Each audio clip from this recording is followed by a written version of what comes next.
Hi, my name is Chloe Hunt. I'm the lead student government reporter for the Daily Californian, and I'm here with some of the presidential candidates this year for the ASUC elections to kind of be able to discuss some of the issues that the president's going to have to face and work together to kind of talk about some of these main issues. So if we want to just start by doing introductions really quick, we can just start with Honest and go around like this. Yeah, hey, I'm Honest Chung, president for SU, yes. I'm Noah Ikowitz, running for president with Scotch. My name is Matt Williams. I am running for ASUC president with the Defending Affirmative Action Party. My name is Andy Albright. I'm running with Chancellor to be the next ASUC president. And my name is Connor Landgraf, and I'm running with Student Action to be your next ASUC president. Okay, so the first question that we wanted to discuss about is how to make the ASUC presidency really effective from the moment you get in office. If we look at the past year, we've seen some issues with the ASUC transition going on during the summer. So I want to talk about how we can make the ASUC president really effective from the moment you step into office that first day. Does anyone want to start? Well, our philosophy is that the student government is kind of pointless without a movement, a mass movement behind it. So, I mean, a lot of people in our party, I guess, we've already been trying to mobilize people. So, I mean, for us, nothing's really going to change much. We're just going to hopefully utilize the resources the ACC has to make things easier. I think I would say that you need to work with whoever's leaving. So, like when Vishali goes out of office and whoever comes in next, it's going to be important that there's a good transition. Which I think in the past, especially in the Senate, there's been a very lack of transitioning, I would say, and it's just going to be really important that whoever comes into office next is willing to work with the outgoing president, I would say. Noah, what do you think of that? I think that it's really important to take that lame duck period really seriously from when elections end to when the previous, or I guess current president leaves, and to really use that to build a relationship regardless of parties and to understand and retain institutional knowledge. I think specifically in terms of like what you could do over the summer, it would be, in the last weeks of the semester, we'd be going to the meetings, with the president in the situation, so that you could really build those relationships with the administrators that you can be working with the next semester, get started on your projects, bring it up to people, and then also, get a serious transition package so that people understand what the job requirements are, because like we've all talked about, institutional memory in the ASUC is very challenging because of the turnover every single year. Matt, yeah, do you think it's good to kind of shadow the president for a little while? Is that something you'd be You know doing? what? That is, there's I'm sure there'd be a lot for me to learn about the process. And I'm not so focused on the political process, but political results. And I'm an organizer, so I would be doing like the same kind of things that I'm doing campaigning. I'd probably be doing things like even classroom presentations. I would want to be tabling. I'd really like to get involved in the general assemblies that go on campus and make sure that like people were really seeing me and being in my ear, and we'd be talking about a lot of stuff so they knew kind of what to expect. And I think with any kind of organizing, it's like you want to get a jump on everything way ahead of time and say like, here's what we're really looking to accomplish, and really enroll people in the possibilities that we're looking to accomplish. Yeah, I mean, that kind of leads into the next question about talking about outreach, because I think each of you in your campaigns have talked about ways of outreaching or ways of mobilizing the student body, and how that's been something that everyone's definitely struggled with bringing up ASUC visibility, or in some cases changing what the ASUC means. So what can we do to alter what happened at the ASUC this year to make more students aware of the ASUC from your perspective? I mean, I think at the heart of the issue is accountability to students and really making students aware of, what their money is being used towards, and what specifically the ASUC is accomplishing. So, I was considering even reporting directly to student groups, going to their meetings, giving them kind of mid-semester or end of semester evaluations of basically what I've been doing, so that, at the end of the day, students could know that, that I was being, I was fulfilling the requirements of the job and that I was serving them properly, because, at the end of the day, that's the most important thing. Yeah, I think I would say that and that's actually one of the critiques that I have with the current president, is that I felt like there was a very big lack of transparency, even in in conversations that Vishali would have with administrators. A lot of times, things that were made, like transitioning memos or whatever, would be brought back to the Senate after things were pretty much finalized and with very little discussion in the Senate. I think it's important for the president to always bring things back to the Senate and encourage it shouldn't just be the president who's out and who's visible. I think it's important for us to go to student group meetings, it's important for that, but it's also important to realize that there are a lot of students on this campus who aren't involved in the ASUC at all. And I think Matt has a good point about going to classrooms and trying to speak with the general student on this campus and making the ASUC relatable to them. But it's not just the president needs to instill that attitude within the entire ASUC. So taking that back to the Senate, taking that back to the other executive officers and making sure that they're all doing the same thing. And maybe that involves some sort of monthly town hall or every other week there's a town hall where every ASUC elected official is there. But I think that there's a huge lack of transparency within the ASUC that can definitely be fixed next year. Honest, I know that you go a lot, your platform involves a lot of direct participation with students. What do you think about some of these other ideas and how they reflect with your party's platform? I mean, Andy hit up on a good point where most students don't really participate in the ASUC. I would argue most students don't care. I mean, after all, last year, the majority of students didn't even vote. And a good chunk of those people that, like, for me personally, I only voted last year because when you vote, you get to enter a contest to win an iPad, right? I mean, that's the only reason why I voted, right? Because I personally, I feel like most of the student body feels like ASUC is not really relevant to them. So for us, it's like, that's a fundamental issue. It's like, how do you change that? It's not just like going to student group meetings or saying this and that. It's actually going out there and making yourself visible and doing something, putting yourself out on the front line, doing something. On top of that, this issue of public transparency, well, all of us in SU have signed a pledge. If you don't like us, kick us out. We've all submitted ourselves to a public recall. If we fail our mandate to you, kick us out. So yeah. Noah, what do you think about? I actually think that part of the problem has to do with the way that elections are conducted by the two major parties, actually. I think a lot of people are turned off by the ASUC in the way and because of the way that the two major parties conduct elections. And people don't generally like getting barraged with 40 different flyers, for example. And I think that while outreach is just as important, the way that we do that outreach in elections really does have a lasting impression, and it can make people either think that the ASUC does govern or that it is just a bunch of people that are out for their resume and competition against one another. So.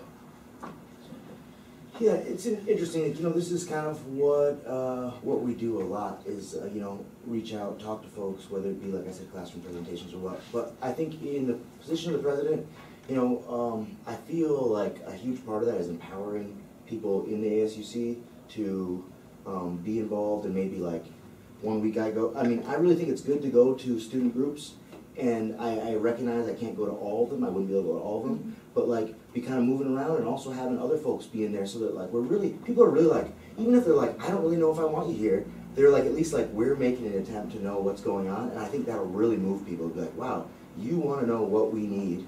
And and I think also I was talking about tabling at Sproul. I know that academics won't be my focus next year as president, and so some things will slide. But I really feel like it's a super important time. It's a really critical time. There's a lot on the line, and so it would be a time to be kind of a workaholic. Yeah, speaking about whoever becomes ASUC president is going to have to encounter is the new chancellor going through the selection, but then the ASUC president will be the first person that's really had that opportunity to create kind of a new relationship with whoever the chancellor is. I kind of want to know, discuss what that relationship should be with that chancellor, and then how you plan on accomplishing that, to both represent the students, but also be that advocate. To be that advocate for students. Honest is smiling. Do you want to begin? Sure. I think there's an important clarification point that I have to make. We're not necessarily inherently against the administration, right? Mm-hmm. It's more that we want the student body to be independent from the administration. There's a big distinction there. So whoever the new chancellor is, however they're elected, right? Of course, I would see what their policies are, if they're actually a true ally for public education, I will make sure they stick up to their word. But at the same time, I would also recognize that this new chancellor that's put into place was not democratically elected. So I will make sure to tell that person that, you know what, I don't recognize that you've been actually publicly put through a public test to see that you actually deserve this position, you know? So I think that's a big, yeah, you know. Yeah, Andy, what do you? Yeah, I mean, I think you have a good point. The chancellor is not democratically elected, and that's, you know, the administration sort of says that that's because they need to find the best person, and if that chancellor is at a job, you know, has a university job somewhere else, then they can't come onto this campus looking for a job because they'll lose their last job, right?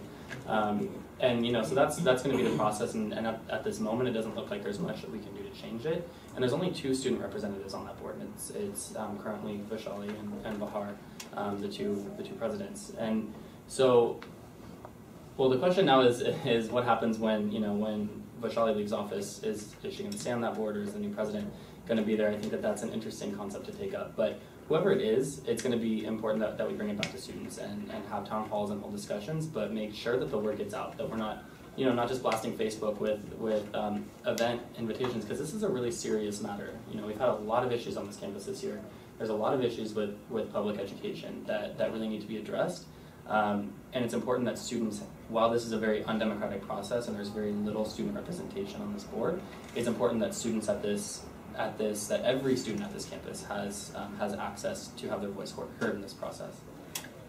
Noah, do you want to kind of comment on what you think about the way that we select the chancellor, or even? Sure. I mean, obviously, I completely agree. Students should have an increased amount of representation in the selection of the chancellor, but we should, of course, push for that, but always expect the worst and sort of work with what we have, which would be the fact that I think even a chancellor that may not do the best job would still at least care to some extent if students are satisfied. So making sure that not only are we saying, oh, I as president think that you are doing a good or bad job, but to really get a range of opinions from various students and to sort of present, I mean, as often as possible to the chancellor exactly what different students think. In the same way that classrooms rate their teachers at the end of the year. I think the exact same thing should be done for the chancellor more often and conducted by the ASUC President's office. I just say I gotta say I disagree with you, Noah, about taking what we can get. I really feel like we are a super powerful bunch, and when we put our heads together and we stand together, we can have just about anything. We can part the darn sea. So I really feel like if we want to elect a chancellor and we all and we organize and say, would everyone like to do that? That we could have that, and those are the kind of possibilities that I really want to enroll students in. That we have that potential, and that it's not out of reach.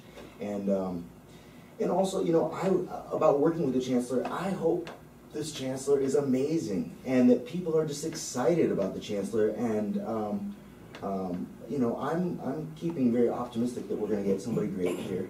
But I think it would be great if students had were cause in the matter of choosing that chancellor. And so, you know, that's really, you know, the more participation students have, or anybody has for any matter, the more they own what it is. And if the chancellor makes a bad decision, they can kind of own that a little and say, you know what, well, we chose you, and now we're gonna have to work with you. But so yeah, I really invite you guys to consider that we could have a lot more, and not take what we're given.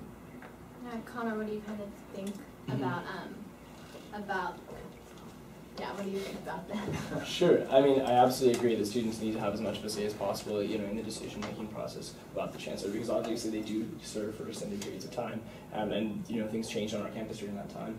But one thing in addition to that is that the transition, you know, bringing in the new chancellor is going to be very different, because more than likely they're going to come from a different university, And they're going to need to recognize that students here want to be very, very involved and need to be very, very involved in the administration and in the governance of our school, and that students here are very, very passionate about what goes on, and that that's not always the case on other university campuses. And I think we as the student government can make that clear to the new chancellor, that the students and the student government really want to have a say in how decisions are made, and that we will hold the administration accountable if they fail in their job and if they do not protect students like they should. Yeah, I think we can all agree that this year we've definitely seen a lot of student involvement, just looking at some of the bigger protest days, but also just some of the smaller ways that students have shown their participation. Kind of looking at that, do you think that, what are kind of the most effective ways for us to say as students, like to get our voices heard? Do you think we need to have more, big days of action that we've seen, especially last November, or like more through the state and lobbying legislation? Like, what's the best way that we as students can say this is what we want?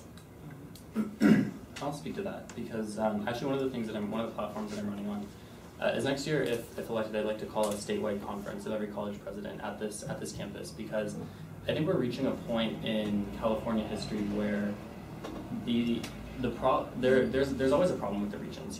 I think we should have a democratization of the regions, but ultimately the problem lies in Sacramento. The problem lies in the fact that funds aren't being allocated to the university, and when we lobby, when we take action in Sacramento, we do it within the UC system. That's 220,000 students.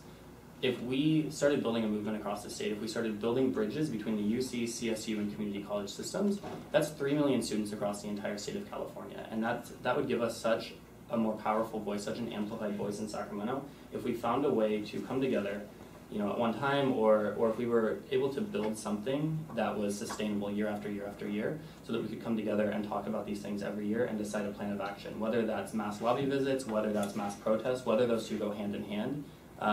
That's something that we as students across the entire state need to start talking about and working on. So Matt, I definitely heard some I love the idea of having student presidents meet together. I've never really believed in lobbying because I feel like lobbying takes money and a lot of time, and I feel like people like Andy understand politics a lot more, or the political process a lot more than I do, and I feel like a lot of students do, and so I feel like I want to change the face of demonstrations and not being, really making folks realize that like when we stand together, it can be like a fun day, and people get together, and there's like this effervescence, this collective effervescence that people get when they're really like, we're standing for something that's for the next generation, and that we really are recognizing our power, and it can be, I think that was some of the best days ever last year, and people who hadn't really even talked to each other find themselves, getting in these conversations, philosophical or whatnot, and really just feeling like they are, like I said, causing the matter. So I think Days of Action, and I think the meeting in Sacramento was great, and I really also feel like we would be shocked how quickly the faculty will jump right in line as soon as we show that not only we're having like one day of action, but we're organizing and we're keeping something going, and that there's a movement. And I appreciate the folks that sleep outside all the time. I don't feel like those kinds of things need to happen to keep a presence. But I'll just wrap up by saying, I really feel like mass action is, history has taught me that, and in studying that that's the way things get done, and that's the way you get the 1%'s attention, and especially if it's integrated. That concerns the 1%, and they will listen. I actually have one of my biggest goals, and it's not explicitly on a platform of mine, but it's like one of my secret, most exciting goals, is to make a single issue ballot initiative actually that would specifically be set apart from different millionaires' taxes that are already proposed. I mean, those I believe do have their benefits, and I actually do agree with most of them, but I think that one specifically for higher education is something that would be truly amazing. And in something like what Senator Albright said, where you would really bring together all of the presidents. I mean, we sort of do already have this with UCSA, a place for UC presidents to meet and external affairs vice presidents. But I think that expanding it to the other colleges of California would be amazing, and we could all really get around to this one concept of a single issue ballot initiative with a tax on multimillionaires that would go specifically to higher education. Because I personally do of course appreciate the other measures that the state is going to hopefully take, but I think one specifically for higher education is not only necessary, but something that we actually cannot survive without. Sure. I definitely agree with Senator Akowitz on that. But in addition to that, I think we need to have a political action committee for students, because we are one of the largest interest groups in the state of California that doesn't have a powerful interest group. I mean, the prison industry, the teachers industry, the firemen industry, almost every situation here, they have these strong political action committees, and the students are the ones that really don't. And lobbying is fantastic, but we need to set specific goals for our lobbying so that we can really make progress and we can really say, this is what we were falling behind. And I think the millionaire tax is something that really students get all behind, and it's something that we can put on the ballot, and then it's already on the ballot, and then we can start campaigns behind so that we can actually get things done, and we can really have a collective voice on these issues. I feel like sometimes there's a misunderstanding about actions. For me, like, these big days of actions are great, right? But I don't see them as the end goal. The end goal is what the actions do. They demonstrate the organized strength of the student body. And that's the end goal. We want to build an organized strength of the student body. And one of our big things is to build a student union. We don't have a single student in the United States right now, but all over the world, they have a student union. But not in the US. I mean, if you look at it, like, Andy brought up a point where the California community college system just the California community college system itself is the largest public institution in the world. You combine that with the UC and CSU system, the California public education students, if they work together, that is so much power. So our end goal is to basically create that network. And that network, so a big thing of our thing is that win or lose, we're going to continue what we do. It's not if we get elected, we're going to do this, or if we don't win, fuck it. If we don't win, or if we don't, whatever, right? And this whole, this network's already been being built. In just next month, in May, there's already a statewide conference for this whole student union going on. And that was called by over a dozen various campuses in Southern California. And in San Francisco City College, they're also organizing their own student union. And we have to, San Francisco City College is the largest public institution in the world too. So yeah, I mean, this stuff is already happening, We have to be on that. Or we're already on that, but I'm working on that. Yeah, I think this is something really important to discuss, is how to make the UC Berkeley on a larger field. I guess I kind of kept on wanting to talk about just working with other schools and what your guys' plans were for having that outreach. And we've kind of started to touch on it, but even further, just what the ASUC president, as kind of the figurehead, as the one that has that more influence and ability to speak to administrators, to speak to other schools and get heard more, to create that kind of those connections, and where you want to create those connections. I mean, I already touched on this point that people I've been working with, the activist folks, we've already created this network. And that erupted from Occupy Cal. What Occupy, November 9th, you know what that did? That catalyzed the Occupy movement all throughout the United States, in college campuses throughout the United States. And from that, from December, we already created a network throughout the Northern California, where we were talking with folks from Davis, talking with folks from Santa Cruz, CSUs, CCs as well. And not just the students, but also the workers. You have to understand, if we want to really fight for public education, it's not just going to be a fight for the students, it's going to be a fight for the students, the faculty, staff, and the workers. All of us, we have to combine together to actually confront that, right? And we've already begun creating those networks in Northern California, and Southern California is also doing it too. And we've been conjoining with them too, as well. And you're going to see a lot of that on probably May Day. BAM has been criticized in the past for organizing high school students.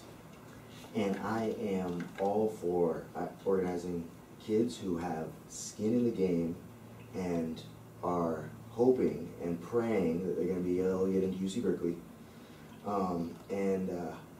I just think there's nothing better than they could get under their belt is a fight around public education. And so I would be into organizing high school students as well as community colleges and state schools. I really like Andy's idea of presidents getting together. Maybe even if we could work something out with the high schools to send students, but just really bringing this cohesion and also, there's and this is, I know that this isn't part of the question, but this is something that I'm very interested in, is, and so they're doing it in Texas, where they take the top 10% of each school, and, the top 10% automatically get into a UC. And I think that would be huge, and I think those kids would really get behind that, and that would be like a one ballot maybe initiative that changed changed the schools in Texas and has dealt really well with the segregation issue and integrating colleges. And it is, although we focus on affirmative action and fight hard around that, I think that's another idea that I kind of wanted to bring to this table and see what people kind of thought about that. The top 10% out of each high school in the state would get access to the UCs. Yeah, I mean, I obviously, I think that there's something in that idea, and I mean, it already does exist to a certain extent, but I think that it also would be important to sort of be bonded with those other schools in a certain issue, which I believe would be cuts to education, because I don't know many students throughout California that are happy with cuts to education. And so being able to connect over that wouldn't just help the cause of public education, but it would actually give a network to students that doesn't currently exist between the different schools and between students of the different schools. I think that in that way, of course, lobbying is very important. We should always connect and lobby too, but taking matters into our own hands, because ultimately when you lobby, the decision makers still are those to decide. But we have a beautiful thing, sorry to mention it again, but the single ballot initiative, and that's where we as voters, as students, can make a difference regardless of the decision of a lawmaker. So, not to put you on the spot, but so do you what do you think about that? The top 10% of each school in California having access to UCs? Right, well, I mean, that requires a lot of money, right? So in order to do that, you would need, because there aren't that many, as many spots that exist, you'd obviously need to expand with more money the number of spots in public education throughout California. I think there's not enough room, top 10% schools to get in. I mean, we take a lot of out-of-state, but I think the reason, out-of-state and international students, but I think part of the reason we do that is just to make up for the money that the state isn't giving us. And if we, like we've been talking about, if we had a mass action and we had the faculty behind us and we could get the administration to be in line and demand for that money, that wouldn't be an issue. And that's like where I see us going. But as far as a way to integrate our schools and give people a quality education where they're getting the voices of the community and critical thinking and just really make a huge difference in California and be the trendsetter. Berkeley was the first place. I'm sorry. I love your comments on this, but is this not a relevant issue? We do need to have other people talk about either their opinions on this or move on to the next question as well. Our opinions on the question? On the question I asked, or if you wanted to comment on this idea too, because part of this is discussing different ideas as well. Well, I think in terms of tangible action that we can take with other schools to really kind of build a cohesive network of students who are really passionate about this issue is to create kind of action teams on each school. And this is an idea that I and the EAVP from Student Action had together, was that we could create action teams or work with other schools to create action teams of hundreds of really passionate students who would be willing to mobilize and become engaged and travel to Sacramento or travel to Regents meetings or wherever is necessary to really build that critical mass of students who are involved. Because if we have these action teams of students who are committed to this fight and who are committed to be there, in Sacramento for lobby days, then we could really make sure that at every single event there are those thousands of students from all the different colleges. I mean, all the college presidents meet together currently. It's part of what the UC Students Association does, and that all the leaders are brought together. But if we bring students, if we create action teams for that, I think that's something really different than the current system. I think that the big lacking thing is that the UC presidents meet together. And I mean, in all honesty, this past year, the UC, having gone to SLC, having gone to different UCSA events, the President's Council hasn't done much of anything. And I think it's really time for for the presidents of the UC system and the other student governments around the state to do something. I mean, constitutionally speaking, the ASUC president looks out for the well-being of the student body. When the student body is paying 134% more than we were 4 years ago, there's something fundamentally wrong with that. And I think that you, in your question, you touched on it. You mentioned the ASUC president as a figurehead.